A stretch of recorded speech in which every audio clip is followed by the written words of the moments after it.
I'm angry with the citizens. Yeah, I've said it several times. You can't see a group of people stealing your money, impoverishing you. You can't buy fuel, you can't buy anything, nothing. And then you're still, look at what happened in Edo. Should any politician be campaigning in Edo? People should be angry. There should be protests, not even protests of against anybody, it's against politicians. We will not vote. There will be an election in our state. That's what the people should be saying. Because the rate of hunger now, if people like us can't afford diesel, you can imagine what's happening to my mother. And okay, but it's not put my mother because I will defend my mother. Those who don't have children like us.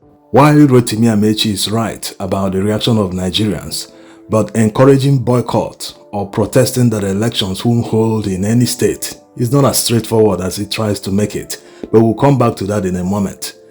Yes, the way Nigerians have reacted and continue to react against the massive hunger and high cost of living is not commensurate to what the government is throwing at them. Take for instance the petrol price increase by the NNPC. Despite the fact that the government promised NLC and other labor unions when they were negotiating the 70,000 naira minimum wage that petrol price will not be increased in the nearest future, which of course forced the labor unions to accept the 70,000 naira minimum wage. What happened after? Since they accepted to pay that 70,000 naira minimum wage, NNPC has increased the price of petrol 3 times. Yes, initially petrol was selling about 591 naira per litre at petrol stations owned by the NNPC. All of a sudden they increased it to 700 and something naira per litre. No reason was given. During the time they were going back and forth with Dangote refinery, they increased the price of petrol to 800 and something naira per litre. A few days later, before the commencement of sale of crude oil to Dangote in Naira, NNPC claimed that they've been trying to finish off their imported petrol so as to concentrate on buying from Dangote refinery alone. So it means the same imported petrol they've been selling from about 591 to 600 naira per litre, they woke up one day, increased the price by about 200 naira per litre, no excuses, and Tinubu wouldn't say he's not aware because he's the petroleum minister. And today, they have increased the price further to about 998 naira per litre. This is Lagos price. Abuja is already above 1,000, so as the northeast, the deep south, everywhere in the interior, petrol is being sold for about 1,200 naira per litre. So considering the vital role petrol plays in Nigeria's economy, once petrol price is very high, it increases the cost of transportation, it drives the cost of doing business for businesses that rely on petrol to power their operations. All these drive the high inflation, and of course, the high inflation also affects the high cost of living.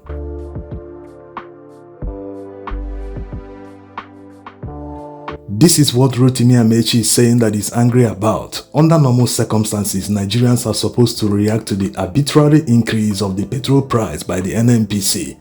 Imagine increasing the price of petrol 3 times under 6 months.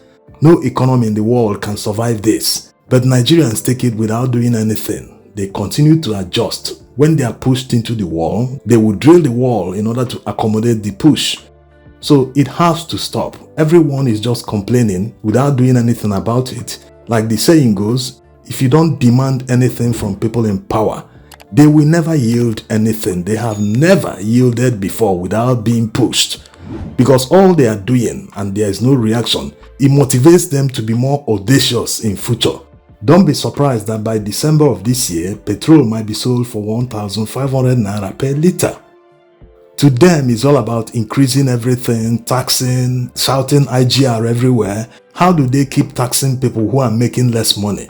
The naira has been so devalued that even early last year is being referred to as the good olden days. Yes, how much was a bag of rice early last year? How much was the exchange rate? How much was petrol being sold by early last year before the calamity struck? They just increased the price of vehicle license and driver's license. So as you can see, what actually motivates them to continue to research to find ways to tax Nigerians more is the docility of Nigerians. If Nigerians are not docile, that when they add a penny to the price of something, Nigerians will troop out and resist hard and refuse to go home until it is reversed. They will not concentrate on increasing the taxes. Rather, They will spend more time researching on how to increase the fortunes of Nigerians, to create more employment, to lift more people out of poverty. So when that is done, they can now tax more people.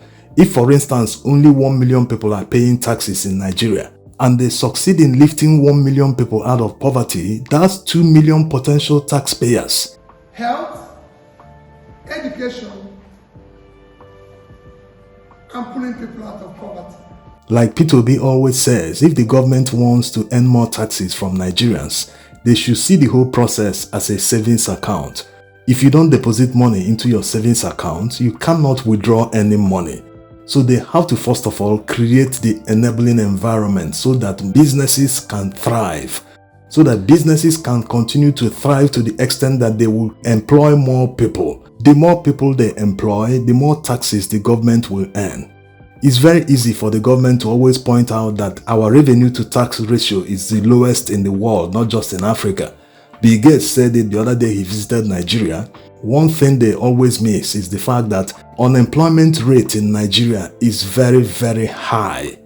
Imagine 50 million people are gainfully employed in Nigeria and their average salary is 100,000 naira per month. If they pay the pay as you earn tax of 5%, that's 5,000 each. Multiply that by 50 million, that's 250 billion naira per month. Multiply that by 12 months, that's 3 trillion naira from taxes alone in 1 year.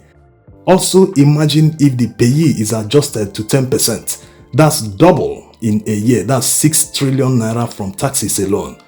So they don't understand this, they need to create more jobs. It doesn't mean the federal government must employ people directly and pay them salaries, no. They have to create the enabling environment. Creating an enabling environment doesn't only mean building the infrastructure that will support businesses to thrive. It also means that the government doesn't just wake up one day and increase petrol price when they know that the entire economy, all the manufacturing sector, all businesses, even the roadside vulcanizer relies on petrol for his business. They just wake up one day and increase the price of petrol. Whenever they do this, they wipe off the value of the naira. Imagine last month, before the increase of petrol price, an average worker was spending about 10,000 or 20,000 naira per month on transportation, and they increased the price of petrol. That's increase in the cost of transportation. So in the new month, that worker might spend 30 or 40,000 naira for transportation. That's an increase of 100%. Despite earning the same salary, the salary wasn't increased, but the cost of living has increased because he has to pay double the transportation cost. This is how it works. Now to Rotimi Amaechi's advice that Nigerians must protest after what happened in Edo State, that in the future, Nigerians should protest that elections won't hold in their states. That's playing into the hands of politicians. Imagine right now you are voting, but your votes are not being counted the way you voted. What do you expect will happen when you don't vote at all? They will still say that the election held and just write the results. You see, this is like someone being pushed into a wall, and instead of fighting back, the person is drilling a hole inside a wall to adjust. This is adjustment. People are rigging an election. Instead of preventing them from rigging an election, you are saying you will not participate, that you will protest, that elections will never hold. No, that's the wrong approach. The mere fact that INEC officials still travel to the states to conduct the election, they don't sit in Abuja without physically visiting the state and announce the results. We must fight within the system. Yes, our democracy is now on paper, not in practice. But Nigerians must fight within the system. How are they going to fight? It's by simply making sure that their votes count at the polling unit. Except no one visited the polling unit. But once INEC officials visit the polling unit to conduct an election, citizens must stand their ground. Yes, they must stand their ground. They must never leave, no matter the intimidation. Imagine Nigerians doing this in every polling unit, or even 80% of the polling units across Nigeria. From there, they will move to the next collation center, which is the ward. There, they will stand their ground and make sure the votes are counted and uploaded, whether they are uploading or not, but the votes must count. If they do this with the sheer massive numbers of people, intimidating crowd, no one will do anything wrong. From that ward collation to the local government collation and to the state. And the people at Abuja will do their own. Results will count. People always forget that APC defeated a sitting president, that's Goodluck Jonathan. Never mind the fact that people like to attribute it to Jonathan's character, that he allowed them to defeat him. No, he was defeated. The votes counted at the time.